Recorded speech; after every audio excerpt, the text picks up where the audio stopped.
ಓಂ ಸ್ವಾಮಿಯೇ ಶರಣಮಯ್ಯಪ್ಪ. ಸ್ವಾಮಿ ಶರಣು. ಸ್ವಾಮಿಯೇ ಶರಣಮಯ್ಯಪ್ಪ. ನಮ್ಮ ಪಾದಯಾತ್ರೆಯ 13ನೇ ದಿನ ನಾವು ನಲ್ತವಾಡಿಯಿಂದ ಮುದ್ದಿನ ಬಿಹಾಳ್ ಕಡೆ ಹೊರಟಿದ್ದೀರಿ.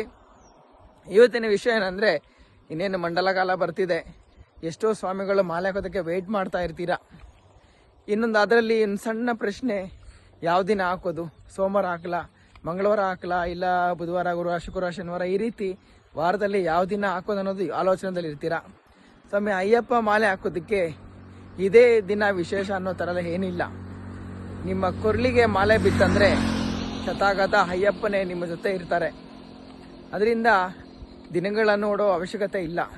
ಮಂಡಲ ಕಾಲ ವ್ರತ ಮಾಡಬೇಕು, ಅದನ್ನು ಯೋಚಿಸಿ ನಿಮ್ಮ ಹಿಡಿಮುಡಿಗೆ ಹಿಂದೆ ಮಿನಿಮಮ್ 41 ದಿವಸ ಎಷ್ಟಾಗುತ್ತೋ ಅಷ್ಟು ಮಂಡಲ ವ್ರತ ಮಾಡೋದಕ್ಕೆ ದಿನಗಳ ಲೆಕ್ಕ ಹಾಕಿ ಮಾಲೆ ಹಾಕಿ ಇದೇ ದಿನ ಹಾಕಬೇಕು ಅಂತಿರಲಿಲ್ಲ. ಅದೇ ರೀತಿಯಾಗಿ ಇದೇ ವಿಶೇಷ ದಿನ ಅಯ್ಯಪ್ಪನಿಗೆ ಪೂಜೆ ಮಾಡೋದಕ್ಕೆ, ನಮಸ್ಕಾರ ಮಾಡೋದಕ್ಕೆ ಅನ್ನೋ ಥರ ಇಲ್ಲ. ದಿನನಿತ್ಯ ಪೂಜೆ ಮಾಡ್ಬೋದು, ಇನ್ನೂ ಒಳ್ಳೆಯದು. ಹಾಗೆ ಈ ಮಾಲೆ ಹಾಕಿದ ಮೇಲೆ ರಾಹುಕಾಲ ನೋಡೋದು, ಆ ಕಾಲ ಈ ಕಾಲ ಅನ್ನೋದು ಒಂದು ಥಾಟ್ ಇರ್ತದೆ. ಅದೂ ಚಿಂತೆ ಇಲ್ಲ. ಆ ಕಾಲ ನೋಡ್ದಿರ ಕೂಡ ನಾವು ಹೆಜ್ಜೆ ಇಡ್ಬೋದು.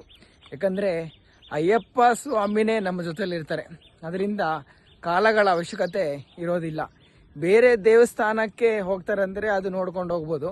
ಆದರೆ ಅಯ್ಯಪ್ಪ ಸ್ವಾಮಿ ವ್ರತಕ್ಕೆ, ಅಂದರೆ ಅಯ್ಯಪ್ಪ ಸ್ವಾಮಿಯ ವ್ರತಕ್ಕೆ, ಅಯ್ಯಪ್ಪ ಸ್ವಾಮಿ ಯಾತ್ರೆಗೆ ಅದ್ಯಾವುದು ಅವಶ್ಯಕ ಆಗುವುದಿಲ್ಲ. ಯಾಕಂದರೆ ನಮ್ಮ ಕೊರಳಲ್ಲೇ ಅಯ್ಯಪ್ಪ ಸ್ವಾಮಿಯೇ ಇರ್ತಾನೆ. ನಾವು ದೇವರಾಗಿಯೇ ಜನಗಳಿಗೆ ಕಾಣಿಸ್ತಾ ಇರ್ತೀರಿ ಅಂದಾಗ, ನಿನ್ನಲ್ಲೇ ದೇವರಿದ್ದಾಗ ಯಾವ ಕಾಲ ನಿನಗೆ ಸಮಸ್ಯೆ ಮಾಡುತ್ತೆ, ಯಾವ ಕೆಟ್ಟ ಕಾಲ ಸಮಸ್ಯೆ ಮಾಡುತ್ತೆ, ಯಾವುದೂ ಮಾಡೋದಿಲ್ಲ.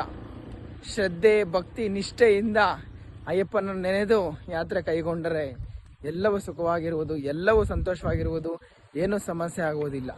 ಎಲ್ಲರಿಗೂ ಒಳ್ಳೆಯದಾಗಲಿ. ಅಯ್ಯಪ್ಪನ ಕೃಪಾ ಕಟಾಕ್ಷ ಸಿಗಲಿ. ಸ್ವಾಮಿ ಶರಣಂ.